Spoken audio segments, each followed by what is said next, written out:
નમસ્કાર દર્શક મિત્રો, વડોદરા ટુડે ન્યૂઝમાં આપનું સ્વાગત છે।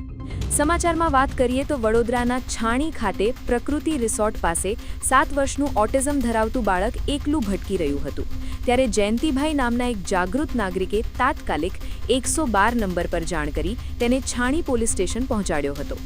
છાણી પોલીસના પીઆઈ આરએલ પ્રજાપતિની સૂચનાથી પોલીસની ટીમે સમય સૂચકતા વાપરી બાળકના ફોટા વિવિધ વોટ્સએપ ગ્રુપ અને સ્થાનિક આગેવાનોને મોકલી શોધખોળ શરૂ કરી હતી।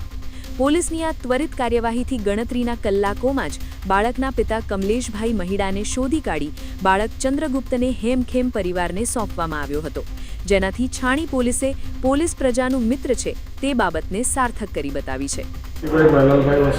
વસાવા શું ધંધો કરો છો તમે? મારા આયુર્વેદિક પ્રોડક્ટનો ઓકે, તમે 112 નંબર પર એક કોલ કરેલો, જેમાં શું બનાવ હતો? બનાવ એવો હતો કે અમે આજે પ્રકૃતિ રિસોર્ટ પાસે અમે અમારી પ્રોડક્ટનું પ્રોડક્શન માટે અમે ત્યાં બેઠા હતા સ્ટોલ નાખીને। ત્યાંથી આ છોકરો જોયો તો સામેથી ભાગતો આવતો હતો, તો અમે જોયું કે આ છોકરો અથડી ના જાય એટલા માટે અમે એને પકડીને બાજુમાં બેસાડ્યો। છોકરો એકલો હતો કે એની જોડે કોઈ હતું? ના, છોકરો એકલો જ હતો। ઓકે, પછી છોકરો એકલો જ હતો તો અમે એને બેસાડ્યો અને તે પહેલાં તો પાણી પીવડાવ્યું। પાણી પીવડાવીને થોડું એને પૂછતાછ કરી કે ભાઈ શું નામ છે શું, તો એ નામ ને કશું ના બોલ્યો, બોલાતું નહોતું। પછી થોડી વાર બેસાડીને અમે થોડો એને નાસ્તો પડેકાને બધું ખવડાવ્યું, બરાબર। પછી પાછો થોડી વાર પાછો આગળ ભાગી ગયો, પાછો એને ખોરીને પાછો લઈ આવ્યો। 15-20 મિનિટ મારે એને ખોરતા થઈ, પાછો ખોરીને પાછો લઈ આવ્યો। લાવીને પછી અમે 112 નંબરમાં ફોન કર્યું, તો 112 નંબરમાંથી પોલીસ આવીને અમારી પાસેથી પ્રકૃતિ રિસોર્ટથી એને લઈ ગયા।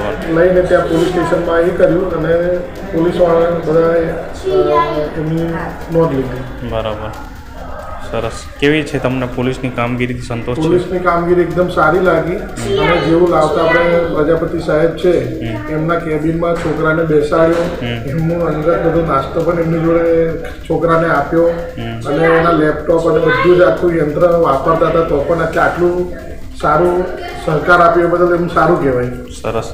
એક જાગૃત નાગરિકે તમે નાગરિક તરીકે કોલ કરી તમારી જે ફરજ નિભાવી છે તે બદલ છાણી પોલીસ પરિવાર આપનો ખૂબ ખૂબ આભાર માને છે। વાત કરીએ બીજા કિસ્સાની તો રણોલી મેલડી માતાના મંદિર નજીકના સર્વિસ રોડ પરથી બુલેટ ટ્રેન પ્રોજેક્ટની સાઇટ પરથી મુદ્દામાલની ચોરી કરનાર એક ઇસમને ઝડપી પાડ્યો છે। પેટ્રોલિંગ દરમિયાન બાતમીના આધારે વિક્રમસિંહ ગોહિલની ધરપકડ કરવામાં આવી છે। પોલીસે તેની પાસેથી મુદ્દામાલ જપ્ત કરી કાયદેસરની કાર્યવાહી હાથ ધરી છે। આ વર્ષ તમામ લેટેસ્ટ અપડેટ માટે જોતા રહો વડોદરા ટુડે ન્યૂઝ।